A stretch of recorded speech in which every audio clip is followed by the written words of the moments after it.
दिनैनि बे बर' Baptist convention एबा बर' बाप्टिस्ट चार्चनि 110 110 जितु सभा बे सभायावनो नुजाबोनाय बर' बाप्टिस्ट चार्चनि मानगोनां आफादगिरि आरो बेवहाय गोबां पास्टर रेभारेन्ड आलासि महरै नुजाफैदों आरो लोगोसे जोंजों फैफानाय सरन बर' बिथां प्रेस मोसाहारि बिथां रेन्जय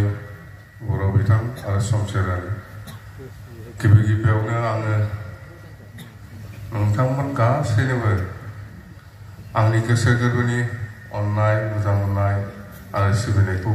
बावहरग्रोबाय इसोरनि अननायावनो आंबो दिनै बेवहाय नोंथांमोनजों बे स्पेशल सभायाव बाहागो लाफैनो हानानै आङो प्रभु ईश्वर जिसु ख्रिस्टखौ आङो हामबाय होनो थिगैनो दंना? थिगैनो दं। इसोरनि अननायावनो इसोरनि आशीर्बादावनो आं दिनै बेहाय नुजाफैनो हादों। जुदि इसोरनि आशीर्बाद गैयामोनब्ला आं बेहाय सफैयोमोन नामा? एथ' मोजां बयबो ज' बे प्रभु ईश्वर जिसु ख्रिस्टनि आशीर्बादाव बे सभाखौ जों दिनै सभायाव जयै फैलायनो हादों सावरायलायनो हादों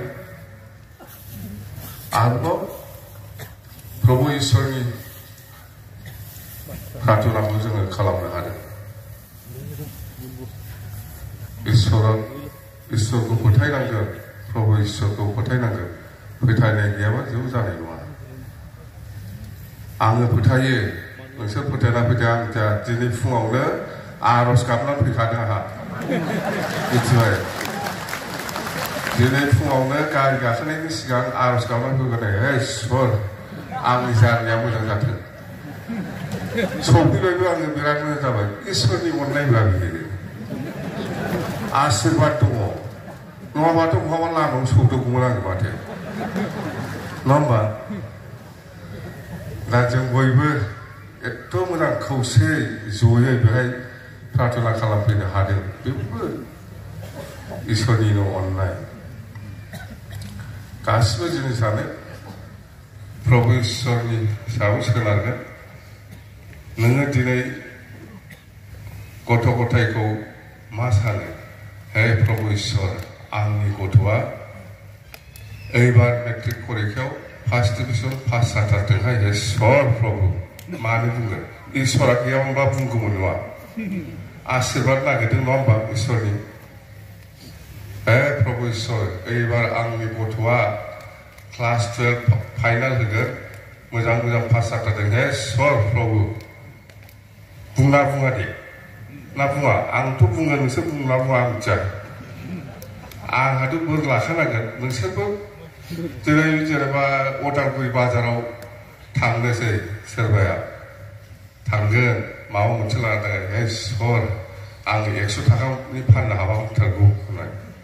मानो बुङो दंखायथ' बुंदों बै जोंना खोनादोंना खोनायाखैब्रा लास्टआव